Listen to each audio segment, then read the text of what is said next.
Hello అండి అందరికీ welcome back to our channel Harish all in one hub. ఈరోజు మనము చాలామంది ఇంటి పైన సోలార్ ప్యానల్స్ పెట్టుకుంటున్నారు. ఒకవేళ మీ కరెంట్ బిల్లు 2000 కానీ 3000 కానీ వస్తూ ఉంటే నిజంగా సోలార్ ప్యానల్స్ పెట్టుకుంటే జీరో బిల్ వస్తుందా? సో ఒకవేళ సోలార్ ప్యానల్ పెట్టుకునే వాళ్ళకు గవర్నమెంట్ తరపు నుంచి వెళ్ళి సబ్సిడీ వస్తుందా? సో మనం పెట్టుకోవాలనుకుంటే ఎన్ని వాట్స్ సరిపోతుంది? 1 కిలోవాట్ తీసుకోవాలా, 2 ఆర్ లేకపోతే 3 కిలోవాట్స్ తీసుకోవాలా? సో ఇలాంటి డౌట్స్ చాలా మందికి ఉంటాయి. సో ఈరోజు నేను క్లియర్గా మీకు ఎన్ని కిలోవాట్స్ అయితే సెట్ అవుతుంది, సో నిజంగానే మనము సోలార్ ప్యానల్స్ యూజ్ చేస్తే జీరో బిల్ వస్తుందా? సో ఒకవేళ ఎక్కువ కరెంట్ ఇట్లా ప్రొడ్యూస్ అవుతే ఆ పవర్ని ఏం చేసుకోవాలి, బ్యాటరీస్ తప్పనిసరిగా మనం మెయింటైన్ చేయాలా, ఇలాంటి విషయాలు అన్నిటి గురించి మీకు ఈ వీడియోలో నేను ఎక్స్ప్లెయిన్ చేస్తాను అండి. ఈ వీడియో మీరు మిస్ అవ్వకుండా చివరి వరకు చూడండి. ప్రతి దాని గురించి మీకు క్లియర్గా ఒక క్లారిటీ వస్తుంది. సోలార్ ప్యానల్స్ పెట్టుకోవాలా వద్దా, సో పెట్టుకుంటే మనకు ఎన్ని కిలోవాట్స్ అయితే బెటర్ ఉంటుంది, అలాంటి విషయాలు అన్నిటి గురించి నేను ఇప్పుడు ఈ వీడియోలో మీకు తెలియజేస్తాను. Okay friends, welcome back to our channel Harish all in one hub. ముందుగా అసలు సోలార్ ప్యానల్స్ అంటే ఏంటి?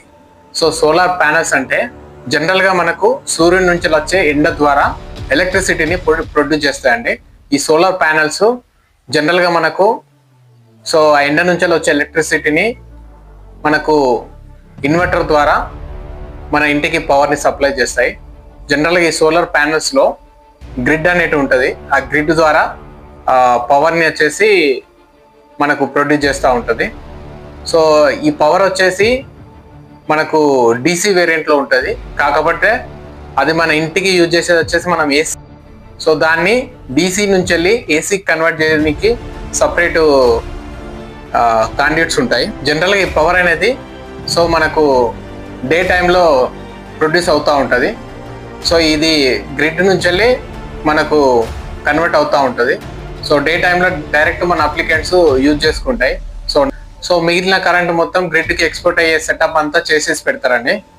సో ఈ కాన్సెప్ట్లోనే ఆన్ గ్రిడ్ సోలార్ సిస్టమ్ అనేది పనిచేస్తూ ఉంటుంది. ఇప్పుడు మనము అసలు ఈ 1 కిలోవాట్స్, 2 కిలోవాట్స్, 3 కిలోవాట్స్ అంటే ఏందో తెలుసుకుందాం.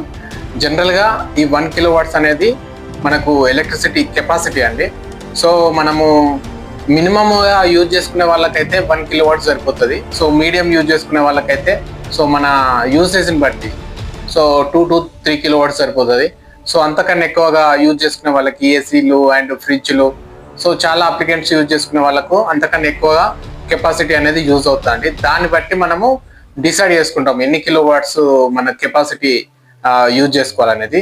ఇది కూడా మనకు రెగ్యులర్గా వచ్చే కరెంట్ బిల్ ఆధారంగా వాళ్ళు డిసైడ్ చేస్తారు. అసలు నిజానికి ఒక్క ఇంటికి ఎన్ని కిలోవాట్స్ అవసరమో అనేది సింపుల్గా తెలుసుకోవడానికి ఒక మెథడ్ అండి. ఏంటంటే గత 6 నెలల కరెంట్ బిల్స్ ఒకసారి మనము చూసుకోవాలి. 6 నెలల నుంచి 12 నెలల వరకు మధ్యలో మనకు ఎంత కరెంట్ బిల్ వచ్చిందో యావరేజ్ చూసుకోవాలి. ఫర్ ఎగ్జాంపుల్ చెప్పాలంటే ఒక ఇంట్లో యావరేజ్గా మీకు 300 యూనిట్స్ అవసరం ఉండొచ్చు, ఒక ఇంట్లో వచ్చేసి 500 యూనిట్స్ అవసరం ఉండొచ్చు, మరొక ఇంట్లో వచ్చేసి 800 యూనిట్స్ అవసరం ఉండొచ్చు. సో డిఫరెంట్ కన్జంప్షన్ అనేది ఉంటుందండి. దాని కారణంగా సో ప్రతి హౌస్ యొక్క ఆ కన్జంప్షన్ని బట్టేసి మనము సోలార్ కెపాసిటీ అనేది డిపెండ్ అవుతుందండి.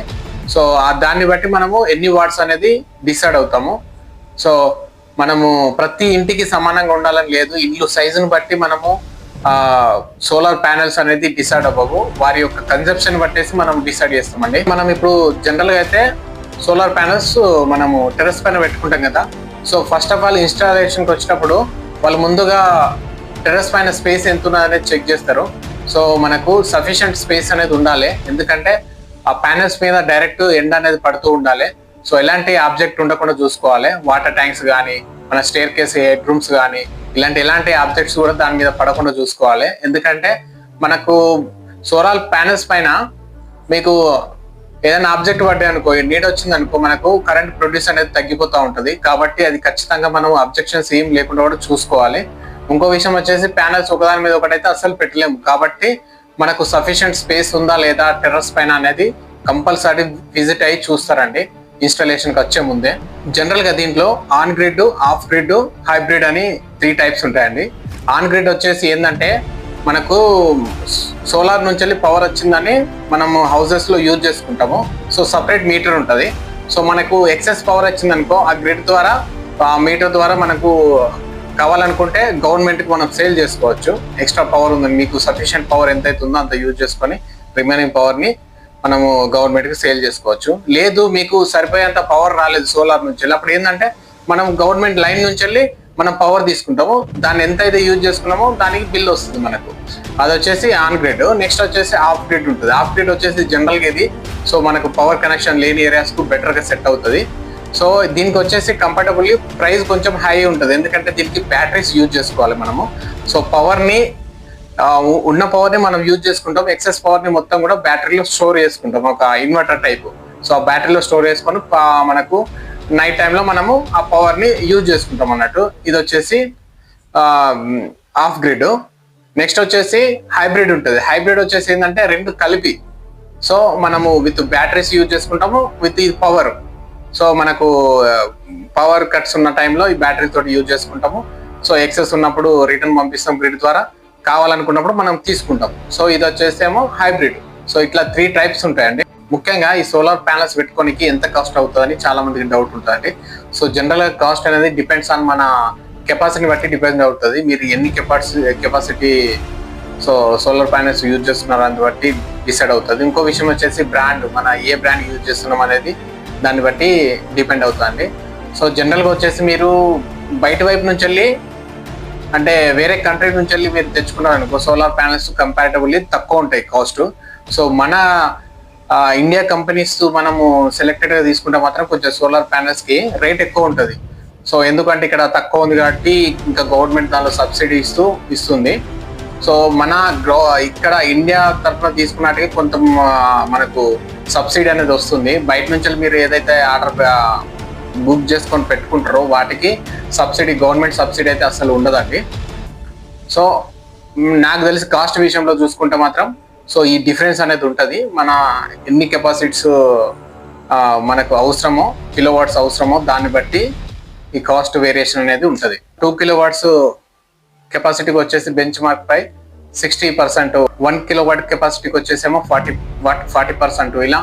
సో ఓన్లీ 3 కిలోవాట్స్ మాత్రం వరకే ఇస్తున్నారు. ఇది వచ్చేసి సబ్సిడీ బెంచ్ మార్క్ కాస్ట్ పైన అండ్ స్కీమ్ ఎలిజిబిలిటీ పైన ఆధారపడి ఉంటుందండి.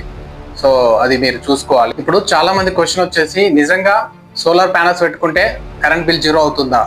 సో దీనిలో వచ్చేసి నిజం ఎంత ఉందంటే, సో మీరు పెట్టుకునే కెపాసిటీని బట్టి ఉంటుందండి. సో మీరు ఎన్ని కిలో వాట్స్ పెట్టుకుంటున్నారు, సో మీరు ఎంత కన్జ్యూమ్ చేస్తున్నారు కరెంట్ అనేది, సో మీరు గ్రిడ్ పెట్టుకున్నారా లేదా, ఆన్ గ్రిడ్ పెట్టుకున్నారా లేదా అన్న దానిపైన ఆధారపడి ఉంటుందండి. సో మీరు ఎక్కువ కిలో వాట్స్ పెట్టుకొని మీకు కన్జంప్షన్ తక్కువ ఉందనుకో, సో మీకు ఎక్సెస్ ఉంటుంది కాబట్టి మీకు ఆటోమేటిక్గా 0 వస్తుందండి. లేదు మీరు ప్రొడ్యూస్ చేసిన దానికంటే మీరు కన్జంప్షన్ ఎక్కువ ఉందనుకో అప్పుడు కరెంట్ బిల్ ఆటోమేటిక్ వస్తుంది. సో దాన్ని బట్టి ఆధారపడుతుంది తప్ప సో పర్టికులర్గా కరెంట్ బిల్ 0 వస్తుంది అనడం మాత్రం అది కరెక్ట్ కాదు. డిపెండ్స్ ఆన్ మన యూసేజ్ పైన డిపెండ్ అయి ఉంటుంది. మీరు ఎన్ని కిలో వాట్స్ యూజ్ చేస్తున్నారు అండ్ కన్జంప్షన్ ఎలా ఉంది అనేది హౌస్ని బట్టి డిఫరెంట్గా ఉంటుందండి. జనరల్గా కొంతమంది సోలార్ ఇన్స్టలేషన్కి వచ్చినప్పుడు సో 3 కిలో వాట్స్ పెట్టుకుంటే మీకు ఆల్మోస్ట్ 3000 వరకు మీకు సేవ్ అవుతుందండి మంత్లీ అని చెప్తా ఉంటారు. అలా చెప్తే అసలు నమ్మకండి. అది డిపెండ్స్ ఆన్ మన కన్జంప్షన్ బట్టి ఉంటుంది, మన ఎంత యూజ్ చేస్తున్నాం దాన్ని బట్టి ఉంటుంది. ఫర్ ఎగ్జాంపుల్ 3 కిలో వాట్స్ పెట్టుకున్నారనుకో మీకు జనరల్గా సో 400 యూనిట్స్ వరకు వస్తుంది అనుకో. సో నీకు పవర్ అంతకన్నా ఎక్కువ ప్రొడ్యూస్ అయింది, మీరు తక్కువ కన్జంప్షన్ చేసినారనుకో, ఎక్స్ట్రా అనేది మనము గ్రిడ్ ద్వారా బయటకు పంపించి సేల్ చేస్తాము. సో అప్పుడు మాత్రమే మీకు 0 వస్తుంది. సో అది అప్పుడు మైనస్లో వస్తుంది. అలా కాకుండా మీరు ప్రొడ్యూస్ అయిన ఎలక్ట్రిసిటీ కంటే ఎక్సెస్ మనం యూజ్ చేస్తే మాత్రం ఖచ్చితంగా ఎక్స్ట్రా బిల్ అనేది వస్తుందండి. ఇప్పుడు చాలా ఇంపార్టెంట్ ఏంటంటే, సో మీరు సోలార్ ప్యానల్స్ పెట్టుకునే ముందు ఈ 7 మిస్టేక్స్ అయితే అస్సలు చేయకండి. అవి ఏంటంటే, ఓన్లీ లో కాస్ట్ కొటేషన్ ఎవరైతే ఇస్తారో బ్లైండ్గా వాళ్ళని ఫిక్స్ చేయకండి. అండ్ సోలార్ ప్యానల్స్ యొక్క బ్రాండ్ చెక్ చేసుకోకుండా మీరు ఇన్స్టాలేషన్ చేసుకోకండి. ఇన్వర్టర్ క్వాంటిటీ అనేది ఇగ్నోర్ చేయకండి. రూఫ్ షాడో అనాలిసిస్ మాత్రం కంపల్సరీ చేసుకోవాలి, దాన్ని కూడా ఇగ్నోర్ చేయకండి. ఎర్తింగ్ అండ్ ఎలక్ట్రిసిటీ ప్రొటెక్షన్ గురించి కంపల్సరీ ఆలోచించి. నెక్స్ట్ వచ్చేసి వారంటీ టర్మ్స్ చదవకుండా అస్సలు ఇన్స్టాలేషన్ మాత్రం చేసుకోకండి. ఇంకోటి వచ్చేసి లాస్ట్ వన్ వచ్చేసి మీరు మీ హౌస్కి ఎంతైతే కన్జంప్షన్ ఉందో అది తెలుసుకోకుండా డైరెక్ట్ బ్లైండ్గా 3 or 5 5 కిలోవాట్స్ సరిపోతుందని చెప్పేసి బ్లైండ్గా మాత్రం ఇన్స్టాలేషన్ చేసుకోకండి. మీ హౌస్కి ఎంతైతే మీరు కన్జంప్షన్ యూజ్ చేస్తున్నారో దాని ప్రకారం మీరు సోలార్ ప్యానల్స్ కెపాసిటీ అనేది సెలెక్ట్ చేసుకోండి. ఇంకో విషయం వచ్చేసి, మీరు కొత్తగా హౌస్ కన్స్ట్రక్షన్ చేసుకుంటే ముందుగానే సోలార్ గురించి ప్లాన్ చేసుకోండి ఫస్టే. సో సోలార్ కనెక్షన్ గురించి ప్లాన్ చేసుకుంటే పైన మనం టెర్రస్ పైన ఏ ప్లేస్లో పెడుతున్నాం ముందే డిసైడ్ అవ్వండి. దాన్ని బట్టి మనం వాటర్ ట్యాంక్స్ కానీ అండ్ స్టేర్ కేస్ కానీ సో అబ్స్ట్రాక్షన్స్ లేకుండా చూసుకోండి. సో మనకు కరెక్ట్ ఎండ పడేలాగా ఏదైతే బెటర్ ఉంటుందో చూసుకోండి. దాని ప్రకారమే మనము సో కాండ్యూట్ పైప్స్ అనేవి కూడా ఫిక్స్ చేసుకోండి. సపరేట్ రూమ్కు ఒకవేళ మీరు ఇన్వర్టర్ పెట్టుకుంటే సపరేట్ ఏ ప్లేస్లో పెట్టుకోవాలనేది ముందే డిసైడ్ అయ్యి ప్రాపర్ ప్లానింగ్ కొద్ది చేసుకోండి. సో తర్వాత మీకు ఏంటంటే సో అనవసరంగా చిప్పింగ్ చేసే బాధలు ఉండవు. సో క్లియర్గా ముందే చేసి పెట్టుకున్నాం అనుకో తర్వాత మనము ఫ్యూచర్లో కావాలనుకుంటే సోలార్ ప్యానల్స్ పెట్టుకోవచ్చు. అసలు ఇంతకీ సోలార్ ప్యానల్స్ పెట్టుకోవడం వర్తా కాదా అని చాలామంది డౌట్ ఉంటుంది. నిజం చెప్పాలంటే మీరు హెవీగా ఎలక్ట్రిసిటీ యూజ్ చేస్తున్నారు అనుకోండి, సో ఇప్పుడు ఒకసారి వన్ టైం ఇన్వెస్ట్మెంట్ చేసుకుంటే సో అది అనేది మనకు వెంటనే మనకు రిఫ్లెక్ట్ అవ్వదండి. లాంగ్ టర్మ్లో మనకు వచ్చేసి మనకు బెనిఫిట్ అవుతుంది. సో అదే ఇంట్లో మీరు పర్మనెంట్ ఉంటున్నారా ఇలాంటి ఎన్నో ఫ్యాక్టర్స్ పైన డిపెండ్ అవుతుంది. సో అవన్నీ ఆలోచించుకొని మీరు కింద పెట్టుకున్నారనుకో యూసేజ్ ఎక్కువ ఉందని సో మీకు బెటర్గా ఖచ్చితంగా లాంగ్ టర్మ్లో యూసేజ్ ఉంటుందండి. సో పెట్టుకున్న కొన్ని రోజులకే నాకేమైనా సేఫ్ ఉందా అంటే మాత్రం అది జరగని పని. ఎందుకంటే ఇన్స్టాలేషన్కే హెవీ కాస్ట్ అవుతుంది. మనకు ఆ కాస్ట్ మొత్తం రికవర్ అవ్వడానికి కొన్ని ఇయర్స్ టైం పడుతుంది. దాని లాస్ట్లో నేను చెప్పేది ఏంటంటే మనకు బిల్ ఎంత వస్తుందనే ఫస్ట్ మీరు ప్రాపర్గా చెక్ చేసుకోండి. హెవీ బిల్ వస్తుంది అనుకుంటే సో లాస్ట్ 12 months వరకు మీరు చూసుకొని దాని ప్రకారం మనం ఎన్ని యూనిట్స్ యూజ్ చేస్తున్నామో దాని ప్రకారం మనకు ఎంత అయితే బెటర్గా ఉంటుంది అనేది, ఎన్ని కిలోవాట్స్ అయితే మనకి యూస్ఫుల్ అవుతుంది అనేది ప్రాపర్గా అనలైజ్ చేసుకొని దాని ప్రకారం పెట్టియండి. సో అలా పెట్టుకొని మనం మూవ్ అయితే చాలా బెటర్గా ఉంటుంది. ఓకే ఫ్రెండ్స్, ఈ వీడియో గిట్ట మీకు నచ్చినట్టయితే లైక్ చేయండి. మీ ఫ్రెండ్స్ అండ్ ఫ్యామిలీ మెంబర్స్ ఎవరైనా ఇన్స్టాలేషన్ చేసుకున్నారనుకునే వాళ్ళకి యూజ్ అవుతుంది అనుకుంటే ఈ వీడియో షేర్ చేయండి. సో ఇలాగే మరెన్నో వీడియోస్ వస్తూ ఉంటాయి నా ఛానల్లో, కాబట్టి తప్పకుండా నా ఛానల్ని సబ్స్క్రైబ్ చేసుకోండి. బెల్ ఐకాన్ క్లిక్ చేసి ఆన్లో పెట్టుకోండి. ఓకే ఫ్రెండ్స్, కొత్త వీడియోతో కలుద్దాం. బాయ్.